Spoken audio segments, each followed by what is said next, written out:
for a lot of reasons, never thought of myself as like going to be married. Really? You know what I mean? Yeah. You didn't Divorce have like runs in my family. Really? Like a disease. Everyone in Really? my family is divorced. So Really? It's like I never really had like a model of a good marriage. Yeah. And not that like I didn't see that in like media, you know what I mean? It's like I know that good marriages exist. I'm not saying it can't exist. I'm just saying like it doesn't feel like it's for me.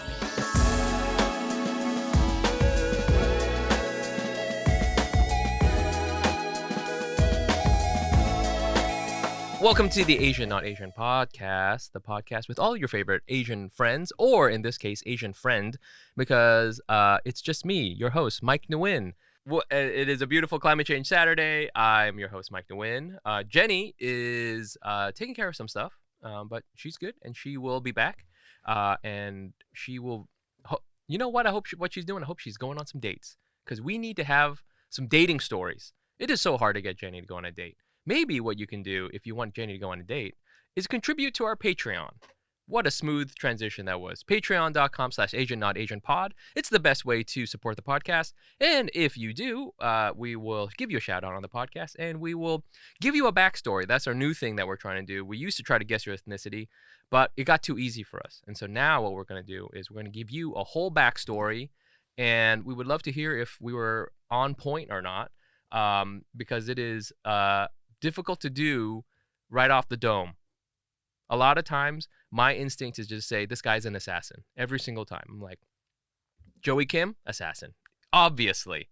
So if you want a fun backstory, again, that's patreon.com/AsianNotAsianPod. I'm going to bring up our guest right away because I think it will be a lot of fun to talk to him about all these different things. Before I do the announcements, our guest today is,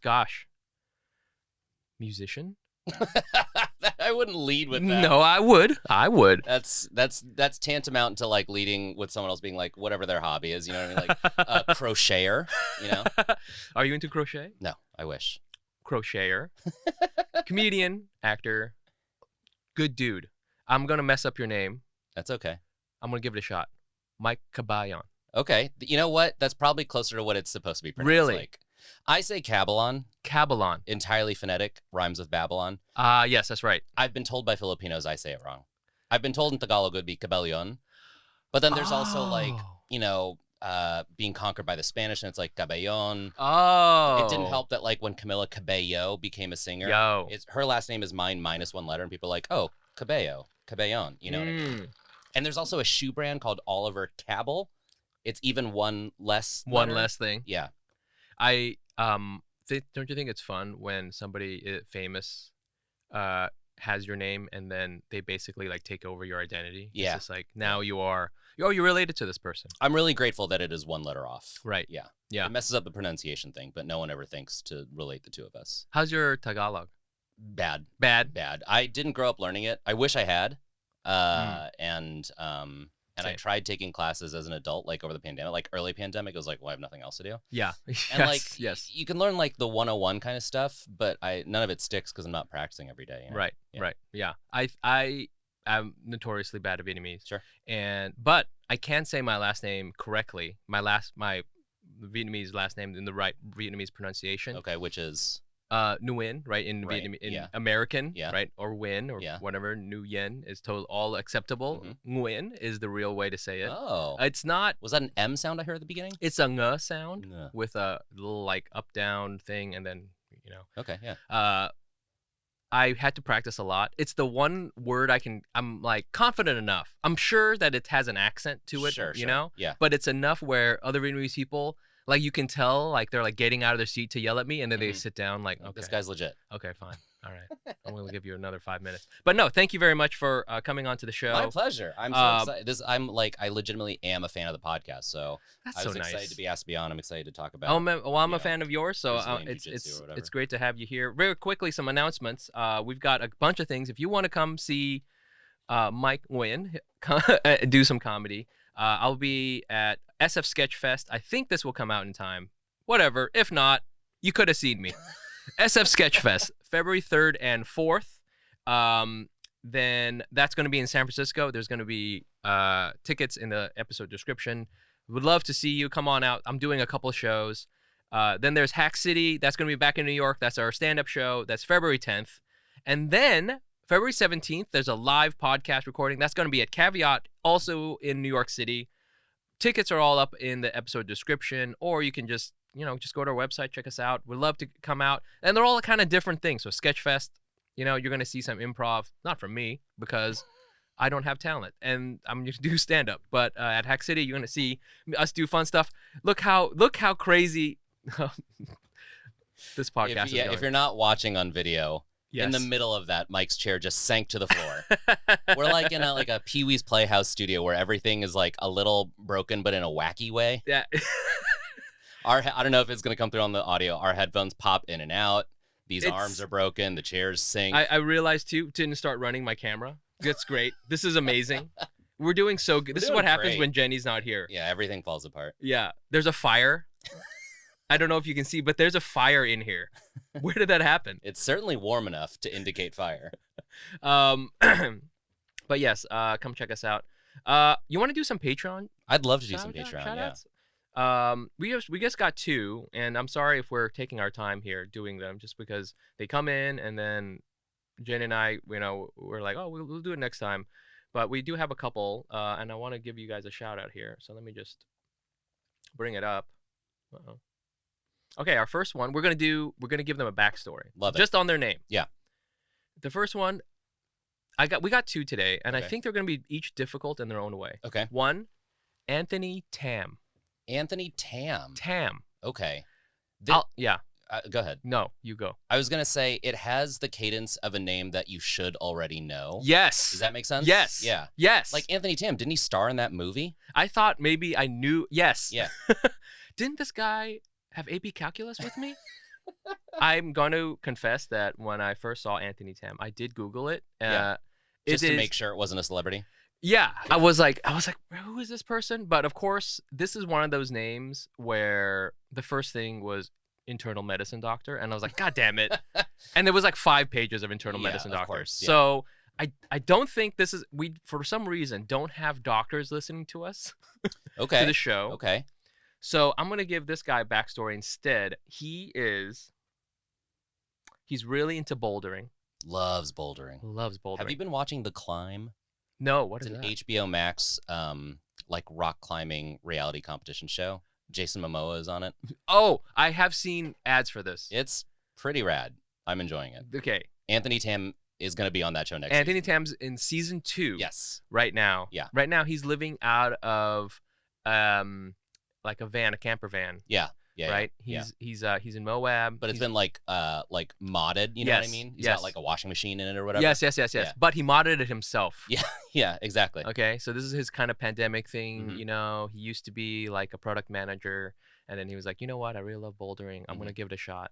So he's out there. He's out in Moab. He's climbing. He's got great forearms. Insane forearms. Yeah. Nuts. Like, almost too big. You're like Popeye-like. Yeah.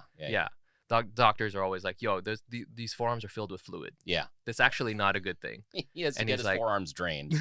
And he's like, no, man, this is my dream. Yeah.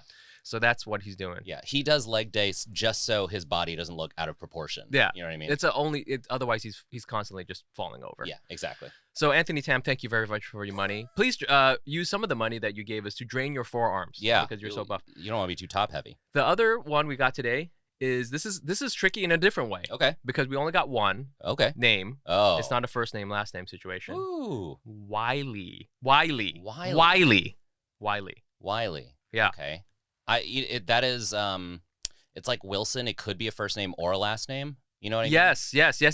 Like Wiley Dufresne is a famous chef, but Wiley is also a last name that I know of. Mm-hmm.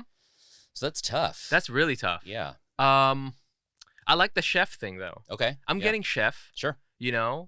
Maybe he saw The Bear. Maybe he's been a chef for a long time. Yeah.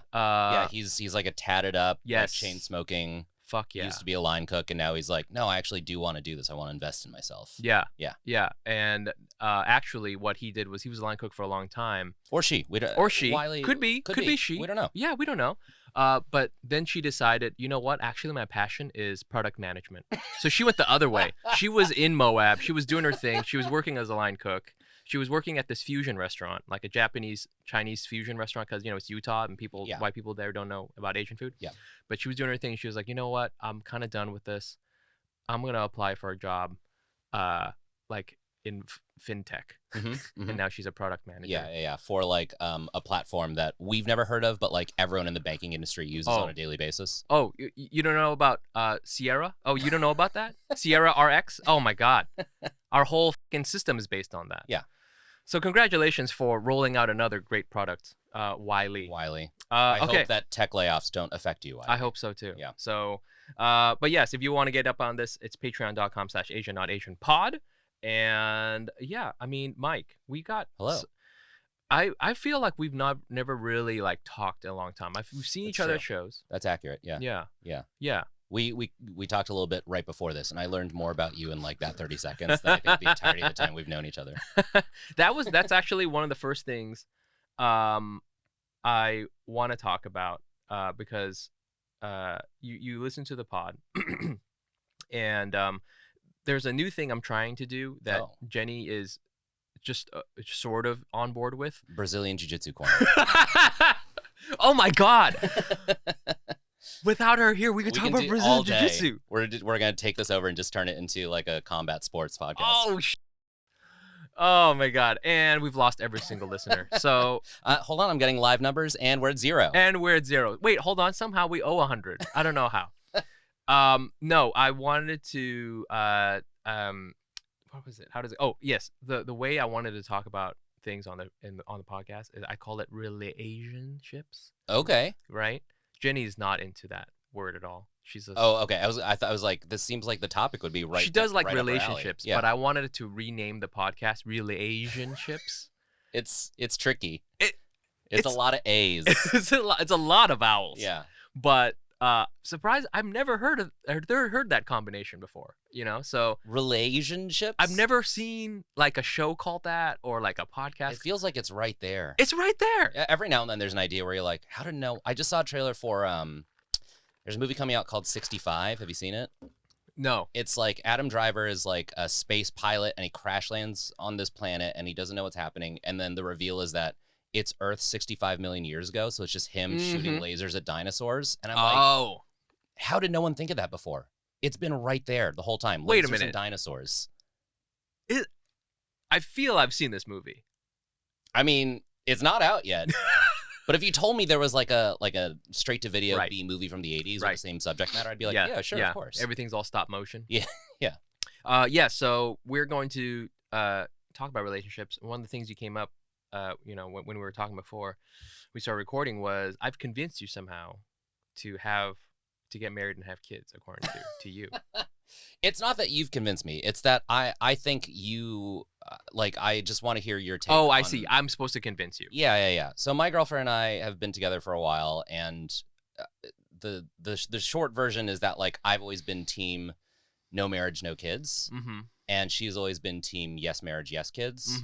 And there's like ebbs and flows and nuances to both of those opinions. But I think that where we've landed recently is in the middle of like yes marriage, no kids. Yes. And I think that we're both kind of iffy about both of those things. Yes. And as a married and with child man, I just want to hear like your perspective. Because like I only ever talk to like either my non-married friends or my childless friends. And they're like, yeah, you're right. You know what I mean? So I want to hear the other side.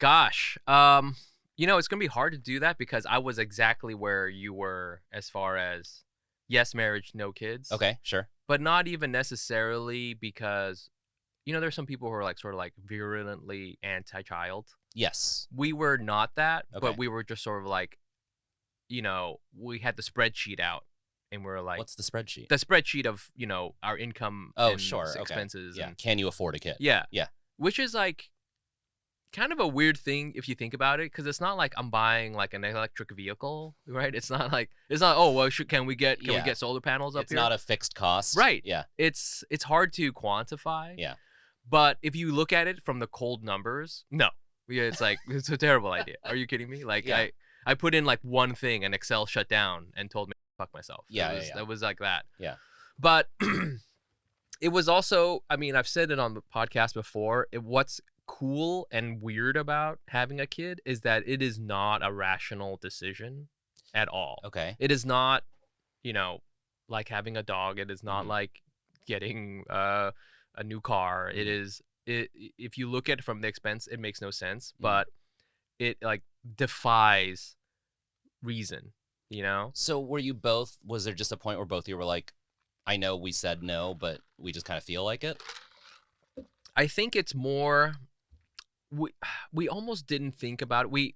It's to make it, this is going to sound kooky, but because of the path that my wife and I did, we went through IVF, and it took us a long time. Mm-hmm. We went through a lot of heartache to go through this. And at a certain point, and by the way, if you want to talk about money, IVF, we were just throwing money out the window. Oh, sure. And we had great insurance. So my wife has great insurance. And so we were doing... Did you do it? Do you mind me asking, did you do it in America? Yes. Okay. Yes. Because there's some people who go the route of like, I'm going to go freeze my eggs in another country. Go get them over there because it's like a third of the price. You right. know what I mean? Yes, that there is that pathway. But no, we did it here. We did it like during, like, we started before the pandemic, and then like in the middle of the pandemic, we were doing it, which was like gnarly. Yeah. But we were at a point, because we've been trying for so long, that we were like, listen, if it happens, cool. Mm-hmm. And if it doesn't, that's okay. Mm-hmm. And we were kind of quote unquote joking before we started this. Oh, maybe we're going to become one of those like New York City childless couples. Sure. You know? Yeah. And our frame of reference for that was, you know, you ever go to like a cool cocktail party and you see like this like young, not young, but like this, you know, kind of.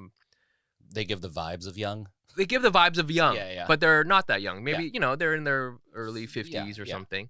But like, they travel a lot. Sure. And like, you know, the guy's really into Brazilian jiu-jitsu, or you know, they like, you know, their clothes looks cool, and they kind of got their whole thing going on. It's a very New York thing to see a couple like that. I feel. I think it's like a coastal liberal elite thing. Exactly. You know what I mean? Like, it's not uncommon in places that are all, you know, like LA or Chicago or Seattle or any, you know, like mid to large size, generally liberal city, you know? Yeah, it's we were like kind of joking, but then the reality of it was kind of like, maybe we are going to be that. And we were just like, we're going to have to just make peace with that. And the decision... Did the prospect of that make you sad? Were you like... Yeah. Okay. It did. Interesting. And I think it's because that's, I think, how I really knew I wanted a kid, was because we tried and we, like, you know, had some difficulty. Sure. So because of that, it's like, you know, like the ultimate, you come up right to the precipice of having it, and then it's taken away from you. Right. And then you're like, okay, I do want that. Yeah. And so that's how I know. But we had to make peace with, like, okay, if it's just you and me, that's okay. And it is. Mm-hmm. Like, this is, you know, we're great. Very lucky, just you and me. We're great. But I think we were both like, we do want to have the opportunity. I think that's the thing. We're like, It wasn't even like we had the chance and we were like, no, we're okay. Yeah. It was like, oh, we, you know, we didn't even have, it felt like we didn't have the chance. You know what I'm saying? It was like really out of our hands. So that's how we knew. And, you know, now that we do have it, it's like, this is great. And, I mean, it's a disaster, but it's great, you know? See, that's always every person who has a kid has that. It's two thoughts in the same breath. Mm-hmm. Just like, it's the worst thing I've ever done, and I couldn't be happier. Yeah, it's like it's objectively bad. Yeah, you know, you have to pour tons of cash into this thing. Yeah, you forever, and it gets worse until you die. Exactly. Kids, it's like the spreadsheet doesn't matter. Kids cost infinity money. Yeah, exactly. You know what I mean? Yeah, there should be an Excel function for like kids, open parentheses, what, like how many you have, then comma, then like how old you are, close comma, and then it just equals, you know, that is you die. I know what you mean, and that is such a niche thing. I think even among the general populace, not a lot of people know Excel functions. Listen, and then increasingly Excel is like not being used. Oh yeah. You know what I mean? It's like you're speaking to a real small sliver of the audience with a parenthesis, number, comma, and parenthesis. What are the arguments that this function takes is, you know, but it is interesting because I think I will say that the prospect became more cogent once we were making a certain amount of money. Okay. So there is that kind of aspect, I think, to us liberal elites, where it's like, once you make a certain amount of money and you feel like you have, your TV is no longer like sitting on milk crates. Yeah. My couch. I didn't just get my couch from Craigslist. From Craigslist. Yeah. Suddenly you're like, okay, now there's something in your brain where you're like, okay, I've nested enough. Okay. Yeah. You're like a pelican. Like you collected enough branches. Right. Yeah. Yeah. These branches they're from West Elm. These are West Elm branches. They're not just Craigslist branches. Yeah. And you're like, okay, now I can start thinking about it. So there is that. Okay. That I will say that's like, there was like a minimum threshold, but it just took us a long time because it's fucking New York and we're a fucking I'm a comedian. Yeah. So that was it. Yeah. What are you thinking? So it's interesting to hear you primarily tackle it from a financial perspective. Yeah. And there is also just like the inherent satisfaction of having a kid. I'm like, I don't really like kids. You know what I mean? Word? Okay. Yeah. I've done a lot of work with kids and I enjoy being around kids for like an hour at a time. Mm-hmm. Or, like I have nieces and nephews who are all grown now and like I used to babysit them when they were kids. Yeah. And it's just like, I like being able to return a kid to someone else and be like, I'm done with this kid now. Yes. Do you know what I mean? Yes. Like I had this moment where my girlfriend and I were like in bed and I'm like, this is so nice. This is perfect. And this is where it's like, even marriage, I used to be no marriage. And I'm like, no, I can see myself doing this forever. This feels really nice. Yeah. What I don't want is then for this moment to be ruined by some fucking kid toddling in like, my nose is bleeding or whatever. You know what I mean? It's like, I just don't, it doesn't seem like an appealing prospect to me. Yeah. The best argument I've heard for having kids is like, you want someone to take care of you when you're old. Oh, and I'm like, I hate that. Okay, wait, why? I don't know. It's like my retirement plan is always to die early in a car crash. Die early, robbing a bank. Yeah. Okay. Yeah. That's not even from like a heat style police shootout. Sure. Just something goes wrong. You slip on a banana peel. Yeah. Whoops. Yeah. And then I'm done. I'm gone. Yeah. So that was always my plan. Okay. I just feel like, I guess because I'm Asian, like there is that expectation, and of course, like my sisters take care of my mom. She's okay, but she's getting older. Sure. But I always felt like, again, like any rational choice doesn't make sense for children. Like if you do it because of, I don't know, like a tax credit, like you're insane. Right. Yeah. Like it makes no sense. Yeah. And I hear you as far as what's so perfect, you and me, you and your partner is in bed. Yeah. But like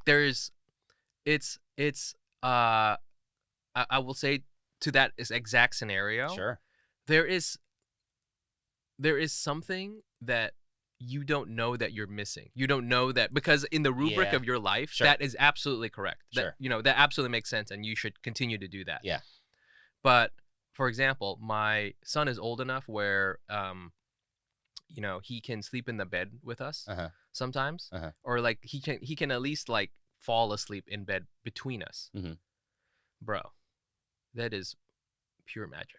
Like it's me and my wife and my son is in between us. Yeah. And it's just like, he like looks to the left, he looks to the right, he sees us, and then he yawns like a cartoon, like like stretches. Yeah. He like blows out a candle.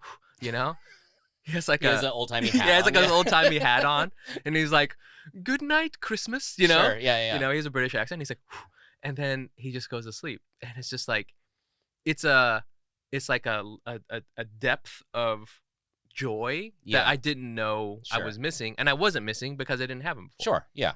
Yeah. So I will say that like when you have, and I think it's particular for your own kid because you can't do this with another kid. Right. There is something. It's illegal if you do It's illegal. Yeah.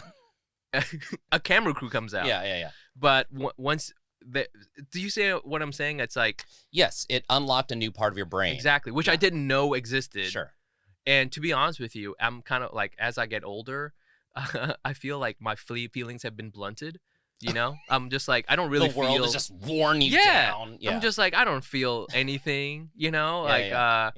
But now it's like I feel very deep emotions for this thing, which again I didn't know that I could feel. I know. Okay. What I'm about to say might sound offensive, and I don't mean offense by it.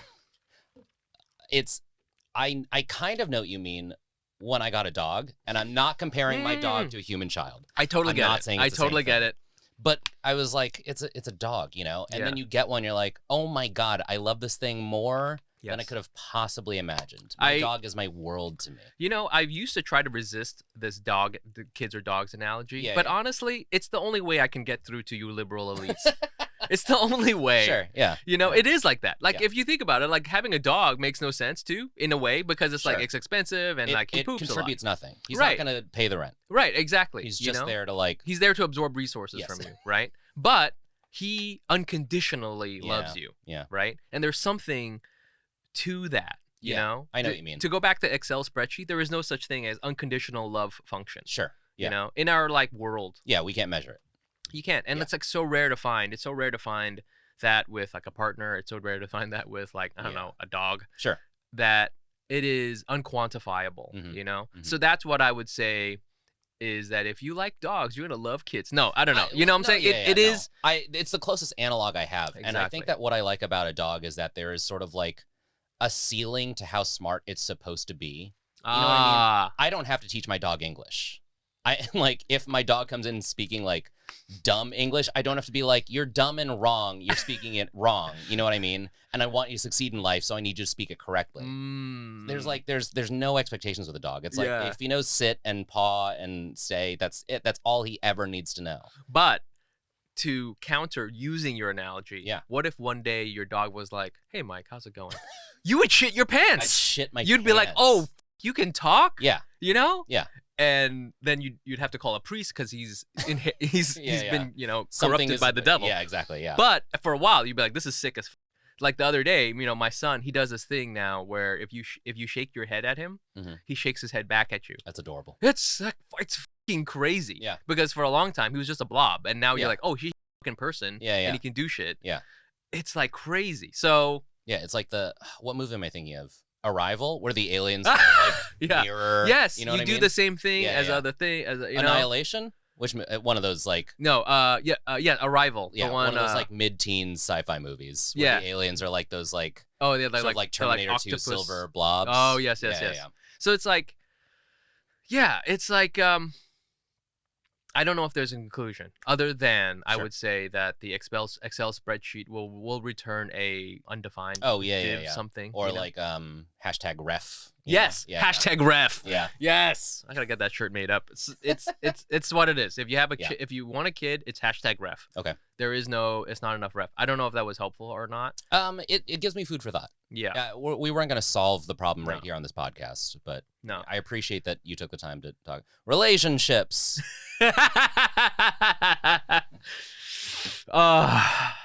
Well, the other thing, I'm glad we talked about that, and I hope you had a warm, fuzzy feeling from it. I wouldn't define it as warm and fuzzy. I had a feeling about it. Okay. You know? Okay. It's a very, like, it straddles the line between being, like, an intellectual discussion and a discussion that's strictly feelings. Can I ask you? Please. Would you describe when you think about it, and then you're like, you really, like, hold that thought in your mind, are you feeling fear? Are you feeling nervousness? I think I can best describe it as like yucky. Does that make sense? I'm like, it like nothing about the process appeals to me. Okay. Yeah. It is wholly unappealing. I don't know. Yeah. And I feel like you're not the first person to tell me that, by the way. I mean, that's totally. Sure. I think that's absolutely natural.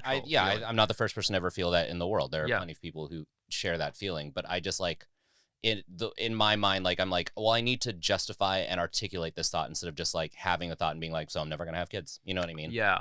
I just really need to like understand why I feel that way and make sure that I stand by that opinion. So part of it is maybe you don't enjoy children in general. I think so, yeah. Which I do think is something because I actually really like kids. Okay, yeah. So that is a thing. Yeah. I do like. I enjoy. There's yes, you can make all the jokes, haha, that a grown man shouldn't hang out with children, but like if I'm at like a family party or whatever, I prefer to hang out with the kids. Okay, yeah, rather than adults. Yeah. Like, would you is there a not far away parallel timeline where you would have considered being a teacher? Like, what is the next thing? Yeah, I don't know. It's funny because my girlfriend, her argument is like, that like a lot of the things that you're feeling where you're just like, I don't want to have to deal with this part of raising a kid. She's like, it's a problem you can throw money at. And we don't have a lot of money, but we can get to a point where just like Money we helps. hire a nanny and they do yeah. all the stuff that you don't want to do. And you just get to like take them on vacation, like teach them things about the world. Yeah. And then you're just a cool parent. Mm. And I'm like, I hear that argument, but that's also that now you've just added a tab to the spreadsheet. You know what I mean? The money tab. Yeah. Yes. Yeah. Yes. Totally. How old are you, may I ask? 32. Okay. Yeah. Mm. What is that? Ah, yeah. Sorry. Yeah. If I had a beard, I would be stroking it. No, I hear you. And no, now that you told me at your age as well, I'm trying to think when I was 32 and I was. Yeah. Not to say I wouldn't. How old were you when you got married? Gosh, I was like, I should know this. 36. Okay. And were you always like, I want to get married someday? I did have that instinct. Okay. I'm glad so that I don't even have that. So yeah. I remember when I was like 24, I was like, I'm ready. Sure. You know? Wow. But I thought but probably for the wrong reasons. I was like, I'm not like the other guys. I'm married. You know, like I was like I got married for hipster reasons. Sure. Yeah. You know. So it's probably good I didn't get married until later on. But I did always have that instinct, like a family instinct. Yeah. So I hear you there. I think that's just not. It's like kids is like a second step, and the first step is marriage, which is like for a lot of reasons, never thought of myself as like going to be married. Really? I mean? Yeah. You didn't Divorce have like runs in my family. Really? Like a disease. Everyone in my family is divorced. So Really? It's like I never really had like a model of a good marriage. Yeah. And and not that like I didn't see that in like media, you know what I mean? It's like I know that good marriages exist. I'm not saying it can't exist. I'm just saying like it doesn't feel like it's for me. Do you know what I mean? Was it ever you're Filipino, so I imagine are you Catholic? No, I was when I was a kid, but right. Was it like a issue with your family being Catholic and getting divorced and stuff like that? No, because my family is also we're all like retired Catholics. You know what I mean? Yeah. Like we were 20 years ago. Yeah, and now yeah, it's yeah. like Okay. we're just kind of freestyling Jesus. You know? So do you think because of you're seeing like marriages? I totally hear you. Yeah. And especially I think for the older generation of Asian people. Yeah. There's like a whole thing where there's like Vietnamese older people getting divorced, and then you're like hanging out in like Little Saigon, and you see like this Vietnamese mom with like her new white boyfriend, you know, who's like way older than her. Yes, yeah, right? yeah, She looks amazing. Yeah. She's like got like the hair and everything, and she could like pass for like 38. Right. Yeah. And then she's like dating this dude named Doug. Yes, who is decrepit. Yeah, exactly. Yeah. But rich. Rich. Or maybe usually she's rich. She's the one. She's running the like money a jewelry is store. equal. Yeah. Yes. What's unequal is their height. Yo. Doug is always like 6.5. Oh my feet God, tall, you know way what I mean? tall. Yeah. Oh my God. Yeah. So has to buy all of his jeans from Costco, like 36-inch inseam. Yep. Yeah. But yeah, she had to teach Doug not to say Oriental. You know? She's always ordering the pho at the exactly, restaurant. Yeah. But yeah, so I see what you're saying because like a lot of Vietnamese marriages that I see, not all of them, but a lot of them are like I would say dysfunctional. For sure. Yeah. So I would see that as a deterrent. That's so interesting. Yeah. Yeah. Again, we're not going to solve it today, but yeah. I would say that of the weirdly of the two things, marriage and then having a kid, the marriage thing is almost like a non thing. What do you mean? Getting married when you're in a good relationship changes absolutely nothing. Nothing changes. Okay. Yeah. Except that you call them your wife and or husband. That's honestly a non-zero part of it. John Mulaney has a whole bit about this where like it just sounds so lame, be like my girlfriend, but if you're like, hey, that's my wife. You know what I mean? It's just like, there's so much more power in that language. It's really weird because saying wife, it ages up your partner like 5 years. And like when she calls me my husband, her husband, I'm like, I like look behind me. I'm like, who the fuck? I'm like expecting a very tall old white guy to be there. You know what I'm saying? So but otherwise like it's like there's no weight to it at all. Right. Whereas having then the kid thing is like that changes everything. It changes everything. So anyways, we're gonna fire up that spreadsheet and then close it and open up Minesweeper because I feel that's more analogous to what we're doing. Minesweeper. Yeah. You're clicking random squares and hoping it's not the bomb. God, please. Yeah. Please. I also wanted to. It's January 28th. This is the first episode after the events that have happened in California. Fuck. events. Okay, multiple events. Yeah, I mean, God help us if there's. I swear to God, there's like, this is America. So if you're listening to this like 2 years from now, we are talking about shootings. We're talking about shootings. Yeah. Specifically targeted at Asian communities. Yes. And propagated by Asians. And perpetrated by them. Yes. So we had one in Monterey Park. Which where are you from? Originally, or I guess like where did you grow up? I grew up in Las Vegas. Oh, really? So I was born in the Bay Area. Mm-hmm. Moved to Las Vegas when I was 2 weeks old. Mm. Raised in Las Vegas. Went to school in Chicago. Lived in New York for 7 years. Now I live in LA. You live in LA? Yeah. How did I get you on the show? I'm in town for a wedding. Oh. I'm going to a wedding tonight. This is why I haven't seen you around in a while. Yeah. I haven't lived in New York in like 4 years. This is how close we are, Mike. You're like, you happen to be here. And I'm like, this is great. Were you under the impression that I booked a date to come on this podcast in January just as I was like, I don't feel like doing it. I'll go on in a few weeks. Yes, I thought so. When we book guests, we're just like, justifiably like the fourth tier thing they want to do. So it's like, I guess I'll come. Like I got a free, my class pass expired, so I'm coming on the show. That's so nice. No, your producer was so nice about. I was like, I can Zoom in, and she's like, you should come. No, you should come. It's way better in person. Yeah. So, but yeah, so I bring that up because there was, one of the shootings happened in Monterey Park, which is not far from where I'm from. It's like 20 minutes away from where I live in LA. Really? I live in Silver Lake. There you go. Yeah. Yeah. So I'm from Orange County, and growing up in Orange County, like Monterey Park was the Asian place. Mm-hmm.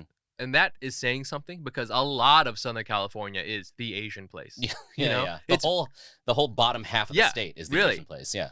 It's like, so when people would tell me like in high school, oh, we're going to go to Monterey Park, or the other place was Roland Heights, which is like also kind of in that general vicinity. Like, oh, damn, you're going to go real Asian. That's where you got like, you wanted to go get your Dragon Ball Z comic. That was like, and this was before, it got really, really big. And so that's where all my Chinese friends would go and do their like really Chinese stuff. So it was like very Asian, and it was crazy to see. And I'll just say this, the thing that kind of brought it really home, that young dude, Brandon Say. Yeah. Who like a hero. Oh my God. Like I saw. Do you see the video? Jesus. It's fucking rad. It's insane. Yeah. I can't believe that fucking happened. Because he doesn't. Okay, if you don't know what we're talking about, in the middle of one of the shootings. Yeah. It was like an old guy brought a gun.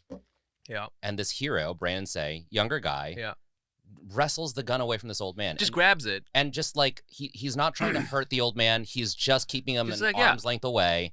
You know what I mean? He's not swinging. It's like he understood that like this old man's clearly going through something, but I also don't want anyone to get shot. Wait, and he didn't realize that the guy had come from one of the shootings. Yeah. So he just saw a gun, saw old man, and was like, I know what to do. Dude, there's no, I think like best case scenario, if I was in that situation, I would have the wherewithal to hide. Yeah. Yeah, exactly. And that's like a completely legit thing to do. Of course. But the thing that really brought it home was I saw that video, and then they had like a photo of him. Of Brandon or of the shooter? Brandon. Yeah. I hope he is just swimming in DMs from like just hot people right now. People, you know what I mean? Give him props, man. Yeah. This show is sponsored by BetterHelp. Hey, Jenny. Yeah, Mike? Don't you wish that life had a user's manual? That's every day of my life, Mike. I'm type A as hell. I wish that life had a user's manual because then you could use the user's manual to figure out what to do with your life and help you solve problems. Unfortunately, life doesn't have a user's manual, but BetterHelp Online Therapy is basically the next best thing. That's because therapists are trained to help you figure out the cause of challenging emotions to help you learn productive coping skills. That makes therapy the closest thing to a guided tour of the complex engine called you. If you're a listener, you know that I am literally the biggest fan of therapy. Therapy has helped me immensely. It's helped me understand how I think and has allowed me to live more authentically as me out in the world. As the world's largest therapy service, BetterHelp has matched 3 million people with professionally licensed and vetted therapists, available 100% online. Plus, it's affordable. Just fill out a brief questionnaire to match with a therapist. If things aren't clicking, you can easily switch to a new therapist anytime. It couldn't be simpler. No waiting rooms, no traffic, no endless searching for the right therapist. Learn more and save 10% off your first month at betterhelp.com/Asian. That's betterhelp.com/Asian. There was like a photo of him in the New York Times, and he's just like sitting in his house, and it's like a very Chinese house. It's got all that Chinese furniture, like really red furniture. Yeah. And I was looking at this, and we always talk about representation. You never see Asian people, and especially I feel you never really see like real Asian shit. Sure. You know what I'm saying? Where like there's a house in Monterey Park, and it's got Chinese ass furniture in there. Yeah, those like fur blankets. Do you know what I'm talking about? Yes. And like it's got a lot of jade, and like triptychs, of like like white cranes. Those like black wooden like room partition things. Yes. Yeah. And you got like the nice living room you don't go into, and you have the family room, which has like the big goddamn TV, and it's like a mess in there. Yeah. And I saw him in this thing, and I was like, we want representation, but like this is not what I wanted. This is I finally see one of these like living rooms. Yeah. I'm like, oh, this is cool, but like it was like this is how we're in the news, and this is the way that we finally get to learn about a kid named Brandon Say, who's like, because he had to stop something horrible. Yeah. Instead of like, oh well, he did this cool thing at school. Yeah. I mean, this guy, he runs, I guess his family runs this dance hall, and it's like a third generation thing. And he's like, I don't know, I feel like I could pitch a fucking comedy TV show about a dance hall in Monterey Park. Yeah. Where like all these older Chinese people, and like that it kind of, I'd watch it. You could see it. Yeah. But instead, like this is the way we saw it. Yeah. And it just like it just sent it home to me, Yeah, I know what you mean. It's like there's nothing I could say that would contribute to this conversation. Do you know what I mean? Mm-hmm. I think when I brought in this topic today, I was framing it to you in terms of like, we can talk about this thing and also talk about reticence to talk about it, like an aversion to talking about it. Yeah. Because I think that's, to a certain degree, it's like, on the one hand, we do have a responsibility to talk about these kinds of things because they affect our community, and because it is like a communal good for us to process this together. And on the other hand, I don't want to talk about this. For a lot of reasons, but one of which is like, what could I possibly say that hasn't already been said to death? Do you know what I mean? Yeah. So it's like, Brandon Say, great guy, shooting terrible, guns bad. Yeah. And then what? I mean, that really is, I think that aversion to talking about it. Yeah. And it's that's why I don't like tweet about it. You know what I mean? Yeah. It's like, it's terrible, but it's like, what new thing am I saying by being like, I can't believe these people got shot? I'm like, yeah, man, we live in America. I don't know. I think people have to realize is that you and I, we're comedians. Yeah. Yeah. And this is just like this is like a fifth tier order thing, like away from the real trauma. But like, this is how it affects our community, because on a fucking comedy podcast, we have to talk about this. And this, and it's our our duty to, but I think a lot of people also realize like, this is not what we wanted. This is not how we wanted to spend our time. We don't have answers, And I do think it's like, I think a lot of people feel like, I think it's completely fair to feel like, to just like almost like shut it away, because it's just like, what am I supposed to do? Yeah. And I think there's a brand of comedy that encourages people to think like, you're a comedian. You're supposed to be like the guiding light in our society. You're supposed to like make light of this. Right. In the same way that like, like The Onion ran the week after 9/11. Right. And like, it's like a famous issue because it's like, it I remember didn't that make fun of anything, but it was just like, we all need something. You know what I mean? They had I remember in that Onion edition that came out, they had one and they did a great job where it They was did like a great job. It's one of the all-time great. If you're It's like a so young good. person and you want to know like history, comedy, and like Yeah. satire, look for the 9/11, the post 9/11 Post 9/11 issue of issue. The Onion. It's so good. they had an article where it was just like it was like, Americans, thought that if this happened, like an action movie happens in real life and it's not awesome at all, Mm-hmm. and that's really what, like, 9/11 felt like. 9/11 felt like, oh, it should be like an awesome action movie, but Yeah. actually this is It horrible. was just terrible. It was You just know? terrible. And it's the same, like, this is not in any way like going back to these events. It's like there's no good here. There's Yeah. nothing like Yeah. I can dig here. There's just ash. Yeah. There's just ash in our hands. Yeah. You know what I'm saying? I think the same thing came up when Donald Trump first got elected. There was like a selection of people who were like, well, the comedians are going to have a field day for the next 4 years. And every No. comedian was like, no, we're also American citizens. This sucks for us. This isn't about jokes or having material. You know what I mean? I think about that edition of The Onion, and one of the headlines was something like, not knowing what else to do, woman bakes American flag. Yeah. And I'm like, in this analogy, I'm not the onion. I'm the woman baking that cake. Yeah. I have nothing to contribute. I can bake a cake and that's it. I don't Right. have anything insightful to say. Shootings suck. It's like, honestly, it's a little bit, this is such a departure. Like, I feel like talking about shootings, it feels the same way talking about diversity in Hollywood. Yeah. Because like as an actor and as an Asian person, it's something like I get asked about and I have to talk about, and I think it's important to talk about. But also at the same time, I'm like, what the fuck do you want me to say? Yeah. What else is there to say? Yeah. There's a billion other places where you can go to hear how and why it is important. And what could I possibly contribute to the conversation other than being like, I'm Asian, I'm an actor. Like that in turn, I'm getting further and further away from the subject. That in turn makes me think of like, when I was coming up, like my generation, I feel like when I was in high school and college was the pinnacle of like, are women funny? Yeah. Do you know what I mean? Yeah. And thank God we don't really have that Right. discussion anymore. But like, I remember watching interviews with people like, like Amy Poehler or whatever, and just you could see their eyes glaze over because it's like, I can't believe I have to talk about this. Right. But sure, okay, let's talk about it. What do you want to know? I'm a woman and I'm funny. Yeah. Yeah, I'm Asian. I'm an actor. It's important. Yeah, the guns are bad. What else do you? Yeah. You know what I mean? It's like these are like self-obvious things. Yeah. And the So- fact that like we have to have a discussion about it as if that's going to change anything. It's like, no, I don't know. Ban guns. What else do you want? I don't know. You know? I don't know what you want. I don't know what you want. So, I mean, the least I think I can do is just like, if I don't know, want to send us an email or something. I mean, like, I'm here for community. I think that's important.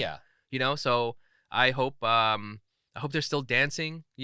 One day we'll dance again. It's just like after something terrible happens, you kind of have to keep going, and you hope that the community is okay. And if you want to send us an email or send us a voicemail or whatever, we'll listen to it, and if people want to talk about it, cool. And if we never want to talk about it, I think that's this totally isn't my cool. show. I don't know why I'm talking No, about yeah, it. no, So- honestly, I think that's totally cool too. Yeah.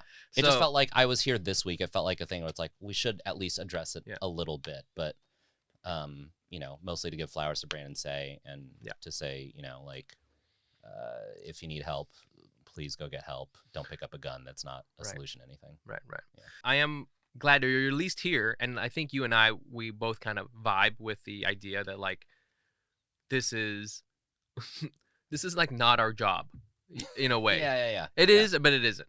You know? There's like 2 or 3 comedians in all of history for whom it would be like, this is their job. Right. Whoever's hosting the Daily Show at whatever time you're listening to this, great. Yeah.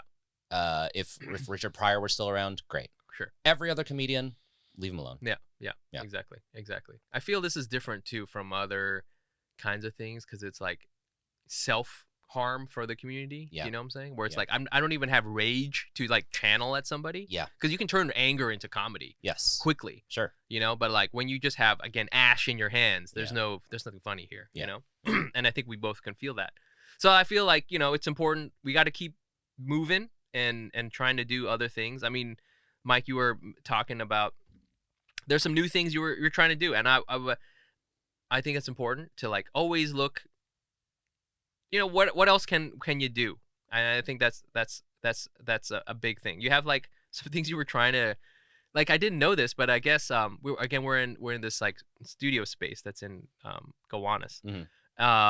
It's very far. You were telling me you got like I didn't know this. You started a band? You started a band? Yeah. So I this is like probably one of the least Asian things about me is I'm like a punk metal hardcore person. What? Shut the fuck up. Are you serious? Yeah. I feel like the typical Asian thing is like either pop or hip hop. Yeah, yep. And it's just never been my bag. You're like a punk hardcore guy? Yeah. Okay, not only because you're Asian, but swear to God, you got like Republican haircut. I know that. You know, yeah. You have such a good boy face. I know exactly what you mean. You know? Yeah. You just like, I just want to like, I wish there was a plushie of you that I would buy a little Mike plushie, you know, because you get to comb your hair and stuff like that, put him in a little suit.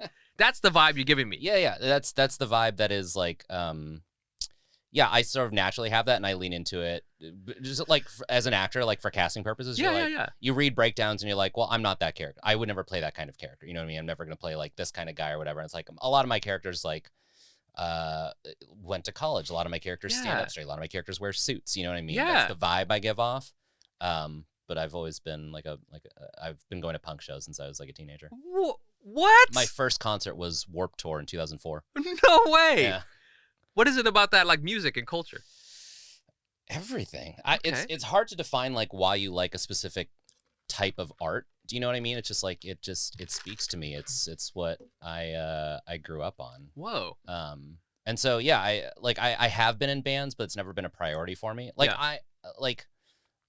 I hesitate to call myself a musician because like I'm self-taught and I don't write songs. I don't want to be on tour. It's like I was in bands in high school and college because it was something to do. Right.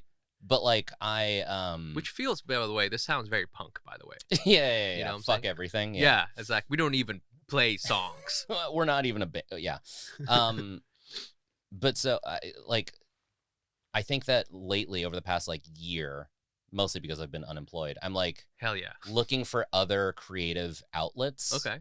And I like playing for myself, and I like this genre of music, so I decided to put together a karaoke band. Okay. That specifically does like emo and pop punk songs. Oh. So we're just learning, you know, like My Chemical Romance and Fall Out Boy and Paramore and all that stuff. And I do feel like there's because I see what you're saying with Asian people kind of liking pop and hip hop. Yeah.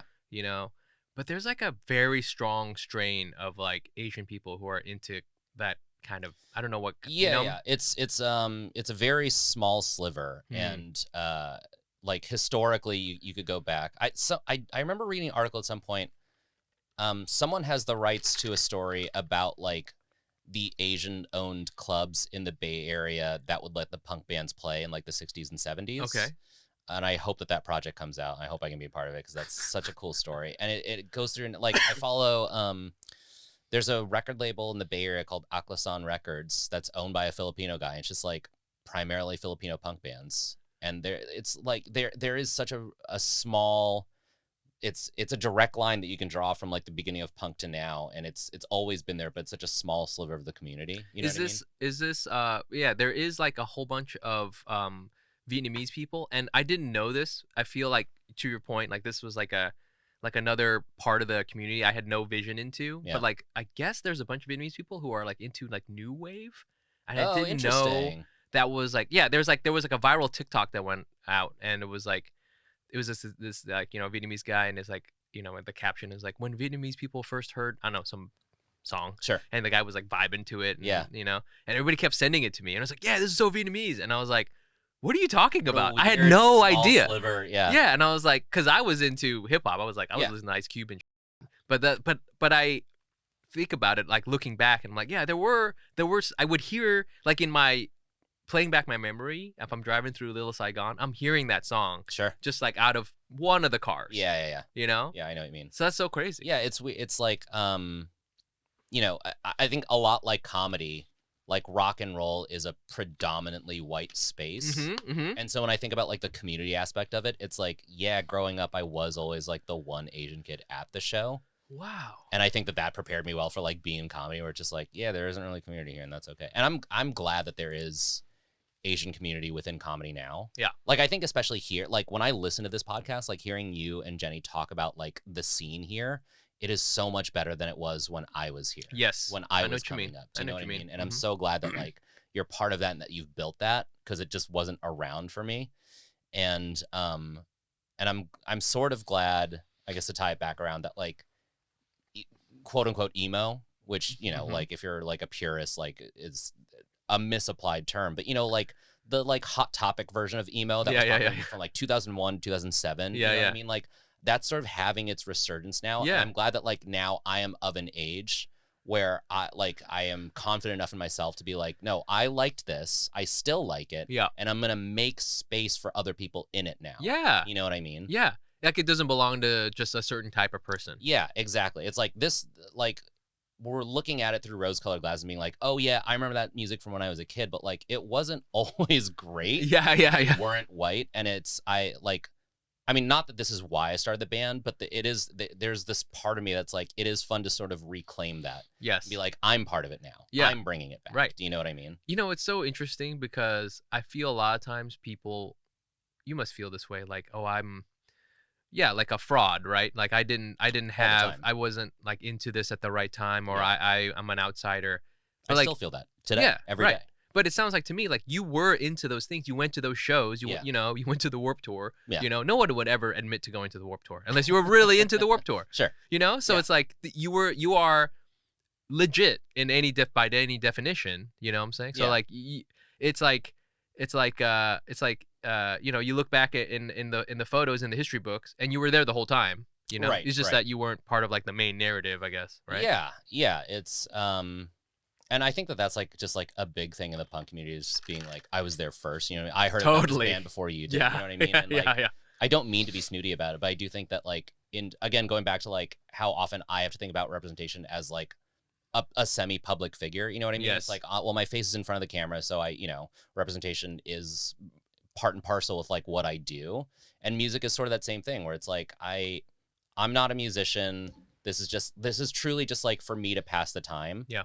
Like, I like jamming with my friends. I like playing these songs. We might as well play in a bar every month. But at the same time, it's not lost on me that, like, me doing that, this face doing that is, like, a non-zero. It's not like it's revolutionary, but it is, like, it does mean something. It does. It means something more than just, like, if a bunch of of bands from that time period are doing, like, reunion tours now. Like, oh, this album is 20 years old, and it's like, that's great. But I'm proud of myself for being like, I'm gonna do this. Yeah, you know, totally. Yeah. What do you play? In this band, I play guitar. So you like this band? Yeah. But I do a little bit of drums and bass. So it's fucking awesome. Thank you. Who are the other people in this band? How did you find them? They're two of them are from the comedy community, Christina Cola and AJ Patton, and they're both great former New Yorkers, live in LA now. And one is Max Kane, who I went to college with. It's amazing. And it's like it took a while to put the band together, because I wanted people who also, like, I know a lot of musicians. I know a lot of people who play music, but I wanted people who, like, also felt this way about the genre. Do you know what I mean? And, like, wouldn't have to, like, learn the songs. Just like, oh, I know that song. I kind of already know how to play it. You know what I mean? Yeah. It's like, I want the passion to be there. Are you a big fan of the Lindas then? They're great. Yeah. I think that they are so fucking cool. So cool. My biggest fear with them is that it's the same fears I have about, like, child stars. Yes. Where I'm just like, don't let them fuck you up. Right. Do you know what I mean? Yes. I want them to be normal, good human beings when they're adults. Yes. And I sometimes worry about them going, like, too big, too fast. Yep. But that being said, for right now, they're fucking rad, man. So cool. Like, legitimately good music. Yeah. And the right attitude about things. Yes. They're great. It's just so, like, you know, like, middle fingers in the air. Yeah. You know what I'm saying? Yeah. I'm playing at a public library because, you know? Yeah, exactly. It's like everything that's really what I would imagine to be, you know, representative of that music. Yes. Right? In the best possible way. Absolutely. Yeah. I'm going to do it my way. Yes, exactly. It's just like, middle fingers in the air is sort of like the attitude. And it's like, I love that, man. You know what, though? I will say that feeling you have about looking at this group and going, hey, you know, I think it's great what you're doing, but I want to protect you. That's very dad of you, bro. That's very dad of you, bro. Look at that. Man. You see that? You thought I was. You really got me. Yeah, dude. You think you defeated me? Throw all the condoms away, girl. Yeah, dude. I do that all the time, bro. I appear behind you. You thought it was over? No. You know, I do like some Japanese like anime. Just, what's the name of your band? We don't have one yet. What? Oh, I guess it's very new. Yeah, I wish we were further along so I could be like, and actually our next show is going to be at this bar. And no, we're still in the process of just like learning as many songs as we can.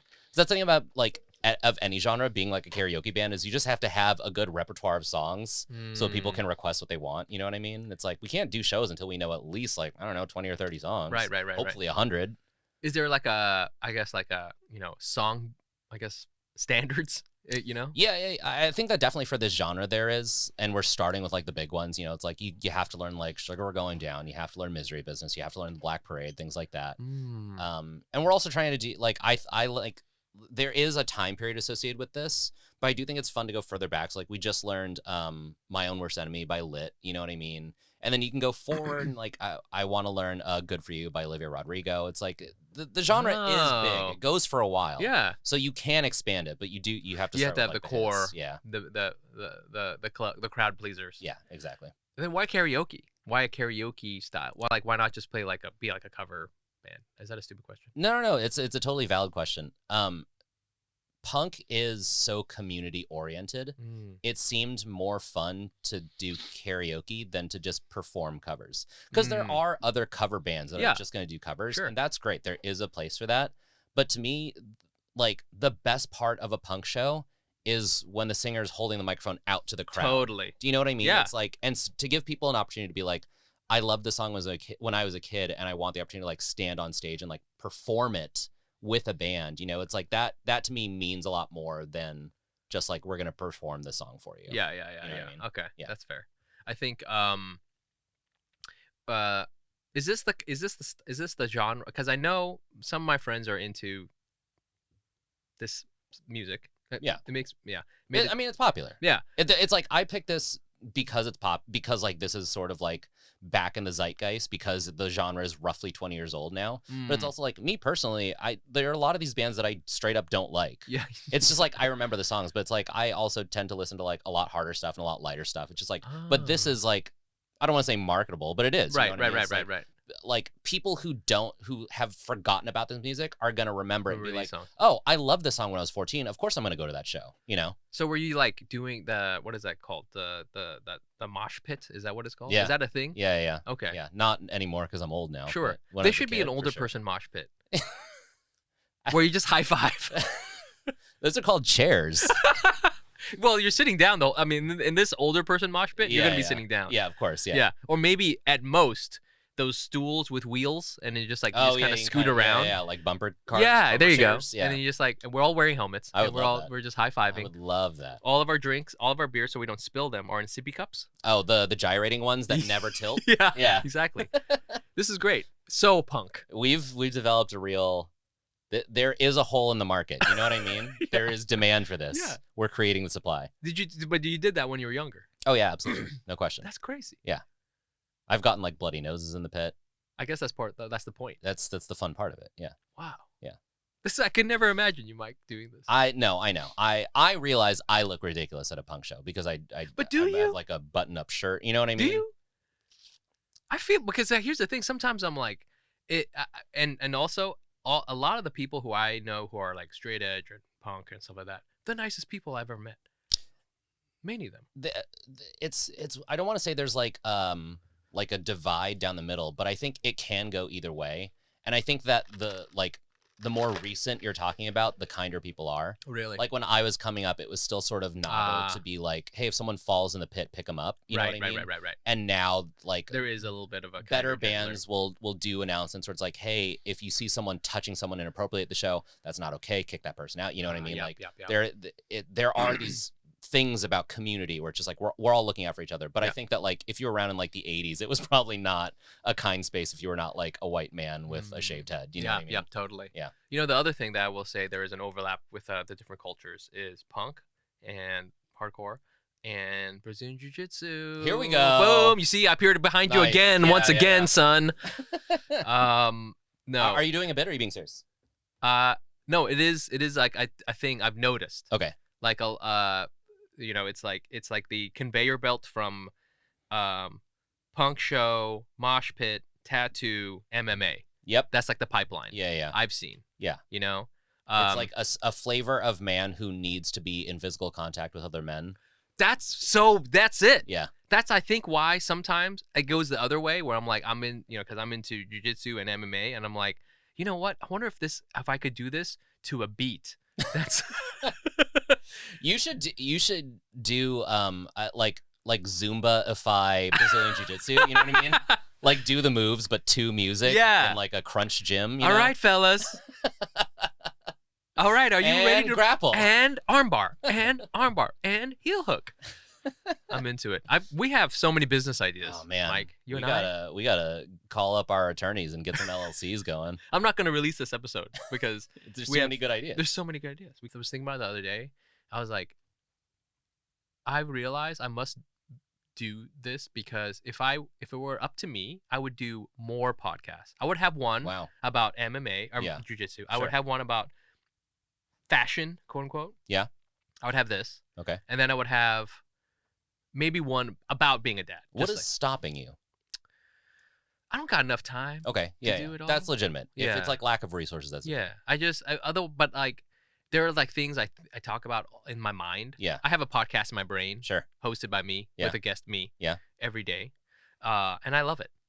I'm always listening to it. That's great. So I'm actually not I don't like talking. Like I think I am a quiet person. Okay.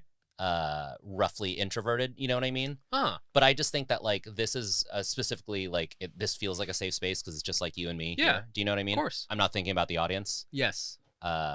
And because we're like on a roll talking about stuff, this feels like a good opportunity to continue talking. Do you know what I mean? So to that point, I'm always wondering like, are people going to be into listening to my, ramblings? But if you're having fun, clearly they are. They're giving you money for it. They are. That's true. Yeah. But Anthony Tam is like proof. Wiley is proof. Wiley's proof. People want to hear this. But if you're having fun, that's great. That's at least a start. The other thing I wanted to say, so we're talking about new artistic endeavors. Yeah. I think this is important. Yeah. I think it's really good. Yeah. You have something where you're like, I want to try tap. Yeah. Did you dance ever? No. You never No.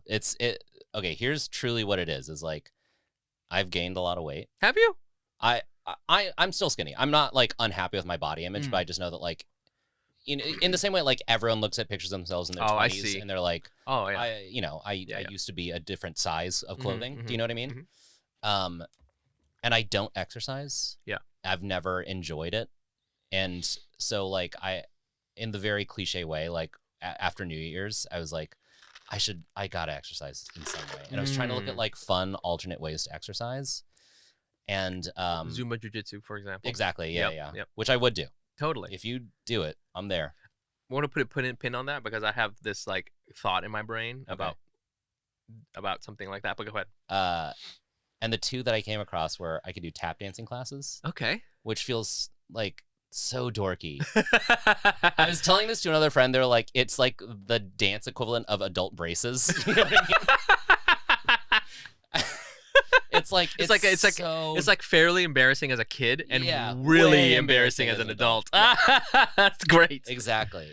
But I'm like, I don't care. I don't care anymore. Yeah, no, yeah, you shouldn't. It sounds fun. It's such a bummer because tap is cool. I think it's such a cool art form. It really is. And if you watch like old movies of them doing they built whole movies. They have built entire movies around. Yes. How can we arrange it so that Fred Astaire can tap dance? Are you a Broadway person? I do enjoy Broadway, yeah. Have you seen Some Like It Hot?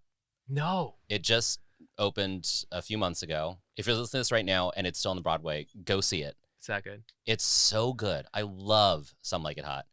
And it has so much good tap dancing in it. So it's based on Some Like It Hot, the movie? Yes. Okay, but so like they made updated it in the best possible way. Fuck, I love shit like that. It's really, really good. It's my show of the year. If it doesn't win the Tony for Best Tony in whatever year it's eligible. Right. I'm I don't know. Yeah. I love Broadway stuff. I wish I had the talent to do Broadway, but I don't, so I lock myself in this booth. But one of the least Filipino things about me is I can't sing. Oh, you can't. Yeah, no. Can you? How's? But I can like hold a tune. Okay. Do you know what I mean? Yeah. But I am not like a natural singer. I won't like riff. You know. No. Like my style at karaoke is like song that everyone in the room is going to shout along with. Do you know? Yes, what I mean? yes. Oh, I'm the same. Yeah, I'm not doing like an Adele ballad. That's not. That's why I to never. me, that should be illegal at karaoke. You know what I mean? That's why you don't invite Filipino people too.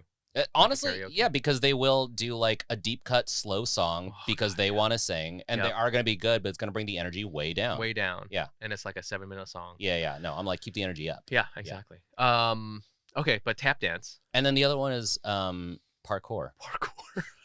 Which is, again, so fucking dweeby. Where did you even... Okay, go ahead. Did you see like a class somewhere that you were like, oh, okay.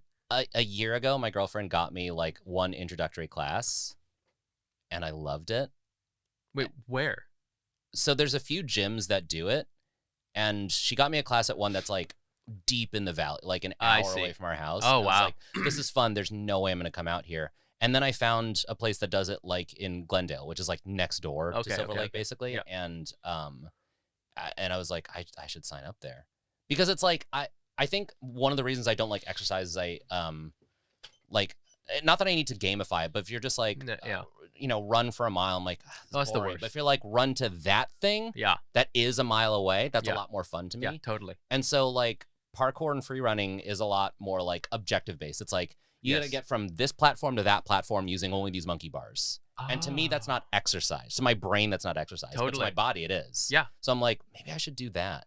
You know what I mean? That's absolutely the right way to think about, you know, exercise. Because I can't, you know, even like running like on a treadmill for like X amount of time. That's that's straight torture. Yeah. Straight, like I think somewhere there's a CIA black site where they're just like, okay, ISIS members. Yeah.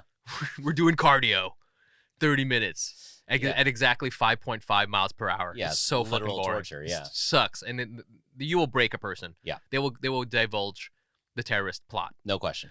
But yeah. So wait, when in the class, what did you do? Like the basics. It's like how to like roll safely. You know what I mean? Tight. Like techniques for like balance. So like if you have to walk across a beam or whatever, you know, it's just like 101 stuff. But I'm like, I would keep doing this. I would try and get good at this. You know what I mean? That's cool. I think it's also, and this is such a stupid thing, but it's like, as an actor, it's like, well, what else can I add to my resume? And like tap dance and parkour are two things that like anyone can ride a bike. You know what I mean? That's not a special skill. But if I can tap and if I can like jump off a building, those are special skills. Yeah, I think that increases my job prospects. Right. You know? Of course. Yeah. If they can, if you can, have the option. You know, any director is gonna be like, yeah, can you do this? Like, of course. Yeah, sure, I can try that. Yeah. And as like, I will say, I think it's like tap is one of those things, and I've never taken a tap dance, and I'm not but I love dancing, and I will say it is like a fundamental. It's actually like something where a lot of people, like a hip hop dancer, they'll tell like hip hop dancers like, oh, take tap. Oh, interesting. Because it teaches you obviously rhythm. Sure. Right. Sure. But it just like lays a lot of stuff down so that if you don't ever tap again, fine. I swear to God, like modern dancers will have taken tap for a few years because it just lays down so much foundation. That's how I feel about improv. Exactly. Improv is such like a foundational skill, I think, for any sort of like stage performer. Yeah. And I think that where a lot of improvisers go wrong is they do improv for like 20 years and they're like, why am I not on a TV show? It's like, I don't know, because you've only been working on one skill your whole life. Exactly. But that being said, if you're just like, if you want to just be an actor or I don't know why I can't think of other examples. If you want to have like a stage presence, you got to have. Yeah, I think improv is a good. Yeah, it's a set of tools. Teaches you a lot. Yeah, exactly. So yeah, same thing with tap. Parkour. No idea where that's going to lead, but I think that's sweet that you want to try to do that. Yeah. And I think it would be cool if I'm all about promoting soft Asian dad vibes. Okay, sure. So like if there was like because like usually I see parkour videos which are dope of like some really awesome dude, but it's like some kid who's like 24 and he like jumps off of like a 3-story building and then rolls on the ground. Yeah. And I'm like, is there a version where for a 40-something-year-old man? Yeah. Because there's gotta be. I feel like it's American Ninja Warrior. Which is also like sort of part of like I watch American Ninja, not like religiously, not like every week, but anytime I see a clip, I'm like, that looks like so much fun. And I honestly wish it's not even like I'm a big parkour person. It's that there are no Ninja Warrior gyms. Yes. I would go to a Ninja Warrior gym immediately. Yeah. But there aren't any in LA. in the city of LA. I'm sure if I drove out to Orange County, there might be, but it's like, that is actually what looks like the most fun to me. Is just like hop from this platform to this platform, climb this thing, run up this ramp. Like that sounds fun to me. Yeah. I will say, Mike, is that because these parkour and American Ninja Warrior, I think gets people really fit. And I've only known you in this booth for a little while. It would with my mind if you were really buff. Like if you took your shirt off right now, like it does, it doesn't, you know? Yeah. With your like, you know, side part haircut and like, but if you like took off your shirt and had a six pack, I'd be like, get out. Well, okay, this is legit. I think about this a lot. I specifically don't want to be buff. And this goes back to representation because there isn't enough of this. Yeah. I'm pointing at myself. Do you know what I mean? Yes. It's, man, Hassan Minhaj has this beautiful, beautiful thing. And it caused like a little bit of controversy because it involves Dax Shepard. And you can Google the whole thing online. Him and Dax have worked it out. But he talks about how like Dax Shepard represents sort of like normal white guy. Yes. You know what I mean? Yeah. Dax Shepard is fine. Yeah. He's not a 10. He's not Chris Hemsworth or whatever. But he's also not a 0. Right. He's like a good looking kind of normal-ish guy. Yeah. And that doesn't exist for Asian guys. Dude. This is all Hassan. And he talks about, you know, it's like either... Yes. You have like the V, yeah, you know? Or you're like IT nerd. IT nerd, There's nothing in the middle. That's so true. And so like for myself, like when I'm writing scripts and if I'm the character, I go out of my way to specifically make it like he's a normal guy. Yes. Like I'll call it out where it's like he takes his shirt off and people are a little disgusted with his gut. Do you know what I mean? Because it's like those roles we aren't allowed to be normal. Right. This opens up like a whole nother. It's like a whole separate podcast worth of thoughts. You know what I mean? Yeah. But it's just like it's almost important to me that I don't have abs. I absolutely hear what you're saying. I would love to see, and this is representation for me. Guy takes off his shirt, hair just around the nipples. I found my first gray nipple hair. Oh, you did? Yeah. It was horrifying. I cut it. I cut that. You're just like, that get out hair. of here. Yeah. That's my body is. Hair just around the nipples, nowhere else. Not on my chest. Yeah. You know, not on like. Oh, I have one really long one on my stomach. It's really strange. But one on the stomach. Yeah, on the like kind of the right side. Oh, interesting. I've named him. It's just like one follicle. It's not like a bunch. It's just like one. Anyway, so yeah, but I hear you because whenever there's like, I mean, hey, all Asian representation I get behind. Yes. But whenever it's like, oh, there's a new movie coming out and we introducing. You know, Kevin Chow, and he's a hot Australian Chinese guy. And I'm like, good for you. I want to be friends with you. But at the same time, fuck, you know? Yeah. I think that's the right attitude. Just like all representation is important. It's important. I think it sucks when, like just talking within our own community, like when Asians tear down Asian-led projects. Yeah, I'm not for any reason. No, I'm like, it exists. that any movie exists is a miracle. Yes. If it's like an Asian movie and it exists, that's like 2 miracles. Yep. So even if you don't like, I'm not saying like you don't have a right to criticize it. If you don't like it, that's okay. Yeah. But you do have to respect that like you couldn't do that. Do you know what I mean? Right. Exactly. Yeah. Look, all I'm saying is, can we get a, you know, Marvel Asian guy movie? Hairy nipples. That's all I'm saying. Hairy nipples. That's the main. CGI it in if you need to. Yeah. Add the hair in. They did it on The Martian. You know what I'm talking about? Did they? Yeah. Oh, yeah. The beard that he has in The Martian. That's not real. It's a digital beard. It's so weird, man. What the fuck? I didn't know that. Yeah. Bro, hold on. Man. Yeah. Come on. If the things we do for white movies. If you can fucking CGI beard on Matt Damon. The backflips we go through to make white people look good in Hollywood. Come on. Okay, I don't know how to start this. I had a tweet go viral a couple weeks ago because I talked specifically about the number of roles I've lost to white people. Yeah. And this goes back to what we were saying earlier where I'm like, I don't want to talk about this. Yeah. Literally the last tweet in the thread, I was like, don't ask me about this again. I don't want to talk about this. Yep. But I'm bringing it up specifically because the role that like got announced as a white person that like made me tweet it. Yeah. I was like reading more about it, and like when I was auditioning for it, it was like, we're looking for an Asian person. Yeah. And I don't want to give away the project. So it's like, who plays this instrument really well? Uh-huh. And as I just told you, I can play instruments pretty well. There you go. And so I auditioned for it, and I was like, I feel like I got a pretty good shot at this. How many other actors can do this, right? Yeah. And you got the chops. You have the pedigree. You have all that's supposed to be there. Exactly. Yep. They went with a white guy. And the more I was reading about this project, which is coming out soon, so they're, doling out more and more information, it's like, yeah, these actors learn to play these instruments. And I'm like, so let me get this straight. Yeah. You were going to cast an Asian person who plays an instrument, and instead you went with a white person and taught them to play the instrument. Yeah. It's not a bug, it's a feature, It's like, the fact that he can't play is actually a good thing. Yeah. Because now he gets to learn to play. Yeah. It's my blood boils. And then we CGI'd on a beard onto him. Mm-hmm. That's amazing. In fact, we CGI'd on an Asian face onto him. So the fact that, and actually he has an accent. Do you think that's going to happen at some point, that we're going to like digital yellow face people?